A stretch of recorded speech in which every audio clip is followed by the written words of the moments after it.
San Diego's richest zip code has a median home price of about $6 million bucks. That's just one of the neighborhoods where the real old money lives. I've been selling houses here for over a decade, and I can tell you these aren't the spots making headlines for record sales or celebrity buys. Well, some of them are. These are the places where wealth has been quietly tucked away for decades, where homes carry stories, not just price tags. And wait till you hear the last one. It'll completely change how you see San Diego real estate. So let's dive in. So when I talk about old money in San Diego, I'm describing families who've built their roots here over time, people tied to historic homes, private clubs, and traditions that have lasted for generations. Owning a home in these areas isn't just about price. It's about belonging to a neighborhood that values history, heritage, and a sense of continuity you can't manufacture overnight. And that's very different from San Diego's newer luxury communities. Places like Carmel Valley or the sleek downtown high-rises, they focus on modern design and quick growth. They don't have the legacy you'll find in these older enclaves. And once you see where San Diego's long-established wealth lives, you start to view the city's real estate in an entirely new way. First, let's start in Del Mar, a seaside village that's been synonymous with sophistication since the late 1800s. Originally a getaway for Hollywood's elite, Del Mar's old money reputation truly began in the 1930s when Bing Crosby helped open the Del Mar racetrack. It quickly became the social hub for stars like Jimmy Durante and families who returned summer after summer. And those roots never faded. You'll find oceanfront estates that have stayed in the same family for decades, and boutique wealth management firms devoted to protecting family assets. The median home price here sits right around $3.5 million,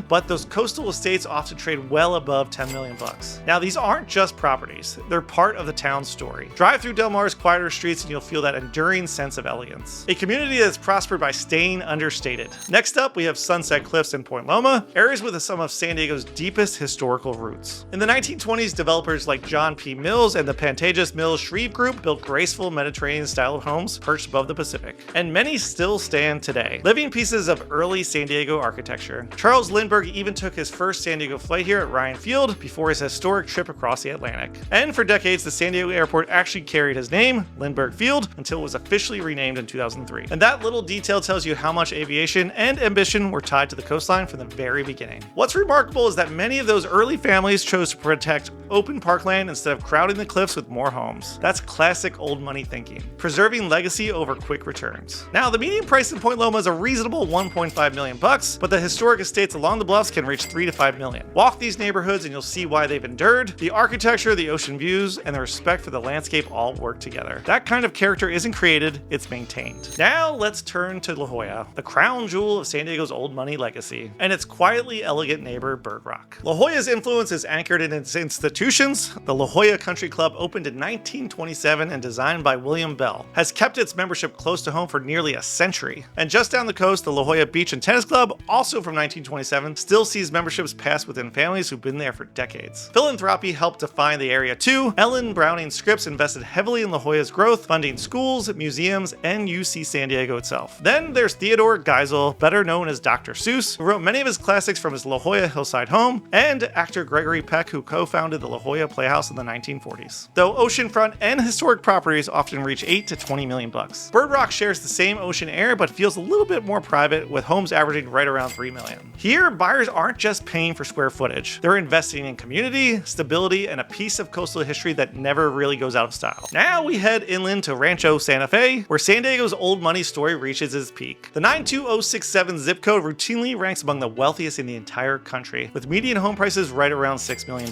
Locals simply call it the Ranch. It was laid out in the 1920s by architect Lillian Rice, whose Spanish Revival designs and winding roads still define the landscape today. From the start, the ranch attracted notable names. Hollywood icons like Douglas Fairbanks Jr., Mary Pickford, and Western legend Gene Autry all own property here. Those early residents really set the tone. Gracious estates, equestrian life, and quiet sophistication. Membership in local country clubs is less about status than continuity. Traditions like golf, polo, and community events help maintain the same relaxed rhythm that's lasted a century. Homes here start right around $3 million for smaller estates to more than $20 million for large equestrian properties. There was even a $100 million property there last year. But the true value here isn't the acreage, it's the lifestyle. It's private, refined, and deeply connected to the land. Finally, let's cross the bridge over to Coronado, one of my favorites, an island with one of California's richest legacies. Its story begins with the Hotel del Coronado, which opened in 1888 by entrepreneur John D. Spreckles. It quickly became a gathering place for industrial leaders, politicians, and East Coast families seeking sun and privacy. Author L. Frank Baum, who actually wrote The Wizard of Oz, spent winters at the Hotel Del and is said to have drawn inspiration from the Emerald City from Inspires. That early blend of art, ambition, and elegance still defines Coronado today. Later, Naval Air Station North Island brought distinguished military families, many of whom chose to retire here, mixing service, stability, and old world charm. The median home price here is right around 2.5 million bucks, but waterfront and historic homes often sell between 5 and 10 million. And because the island is small and development is limited, historic properties rarely hit the market. And when they do, they usually stay within families who understand the value of preserving Coronado's character. So what truly separates these neighborhoods from San Diego's other wealthy areas? Well, there's three things that stand out. First, legacy institutions. Think clubs, schools, and organizations that have shaped community life for generations. Second, heritage properties. Homes cared for and restored because they matter to the families and to the city's history. And three, a culture of privacy and tradition. Discretion over display, relationships over recognition. And together, these qualities give these neighborhoods lasting stability, the kind that can't be bought overnight. That's what really sets them apart from San Diego's new money communities. Places like Carmel Valley, Del Sur, and downtown San Diego shine with modern design, top-rated schools, and fast rising property values. They're incredible places to live, don't get me wrong, but they move to a faster, newer rhythm. In those areas, wealth comes from tech, startups, or corporate success. Homes are new, the amenities are fresh, and the lifestyle centers on what's trending: boutique gyms, co-working lounges, and rooftop happy hours. Old money neighborhoods just work differently. They focus on preservation and community. The homes are historic, the institutions are established, and the culture values legacy, privacy, and giving back. Neither is better, they simply attract different types of people. But once you understand that contrast, you start to see where the enduring value truly lives. Old money neighborhoods offer something you can't measure on a spreadsheet. They connect you to history, to a place, and to a community that values time and tradition. And in a city that's always changing, these are the enclaves that remind us what makes San Diego so special. So if you're thinking about finding a home in one of these legacy neighborhoods, don't wait for them to hit the open market. Email me at bern@off-to56.com and I'll connect you with opportunities most buyers never even see. And before you go, if you've enjoyed this video, you'll want to catch this next one right here. I'm taking you inside Rancho Santa Fe for an up-close look at where San Diego's classic wealth meets modern luxury. Trust me, it's worth watching. I'll see you next time. Bye!